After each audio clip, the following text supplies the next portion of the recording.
We got the judgment. We were successful in relation to dismissing CEDA's application to stop the publication of statements by Setlhomo, particularly the statement he made on the 6th. So with that alone, we could say the statement is there and available for public commentary, but there is a talk going forward, the guide the approach that we use. Because one thing saying for judgment basically is a public entity such as CEDA, being a company, in a that right to a good name and reputation, contrary to what I've said. And as attorneys, remember our positions aren't always correct, or they are not what the court will agree with. The court did not agree with my position. I have to consider that. Or even though CEDA against CEDA, including that is something that is there. But in view of what was posted, it is not defamatory. Lepela CEDA ha go te batho ba lona ba sentsitse batho ba lona ba dirile jang ga le tsamaya. So that is what is available for the public to comment on.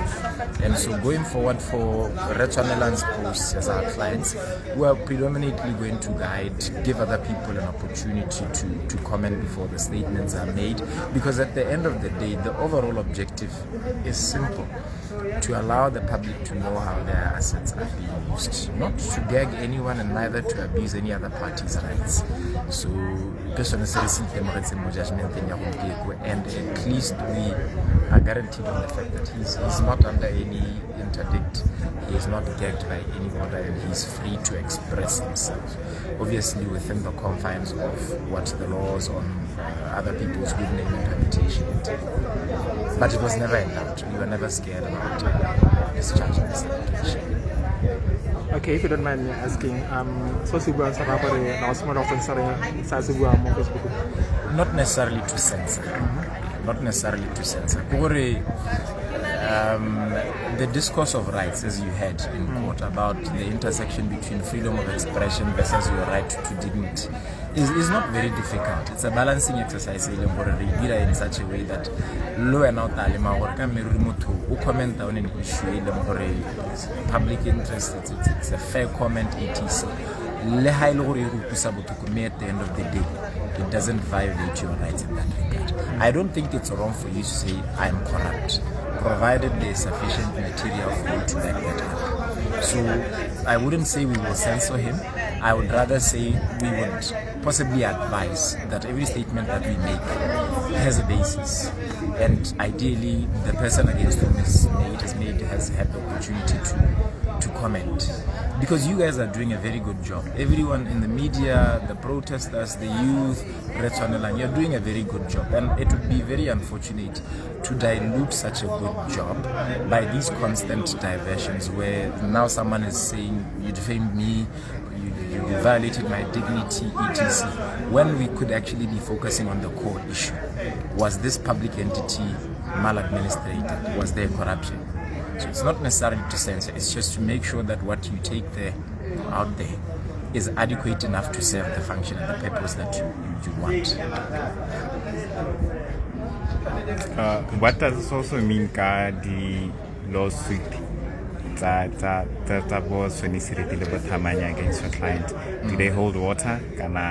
They don't necessarily hold. Yeah, well, Tone, I would be quite constrained to speak about them, because remember, it's just at someone's stage. We're even yet to enter the appearance to defend, and so to say they don't or do hold water would be basically to comment on an issue that is still before the courts and is yet to be adjudicated upon. And for actions like that, for defamation, they take quite some time.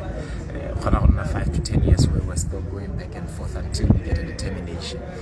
But as a preliminary view, which I think I'm entitled to make an opinion on, is most of the claims are centered around what we were here for today. And I think we've already received guidance from the court as to the nature of the comments and how they are in the public interest, which is a major component of defense to defamation. So if we take it and put it into there, by that logic, there wouldn't be much to worry about.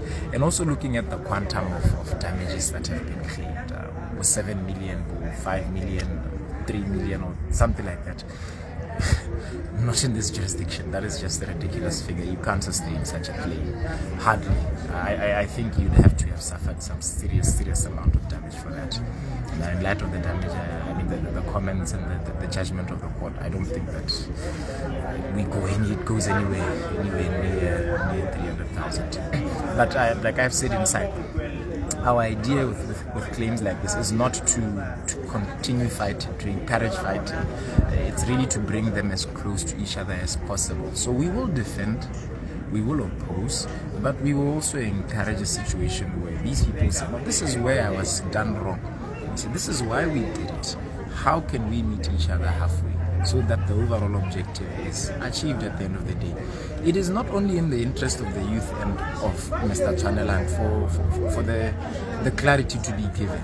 It's also in the interest of CEDA to show that it's not corrupt, there's no maladministration, it is well run. They are there for the right purpose, to make sure the public confidence is maintained. So let's not make the mistake of thinking that they too don't have an interest in proving or disproving these allegations, and they should take that as an opportunity, not just to try and sue the guy, gag him, or anyone who comes along, but to take it as an opportunity to put it in their platform and say, but we haven't done that. I mean, you guys are from the media, you know that you don't accuse people to spite them, to try and destroy them. Sometimes you do it to get them to come forth and clarify, and that's a better approach. Thank you very much.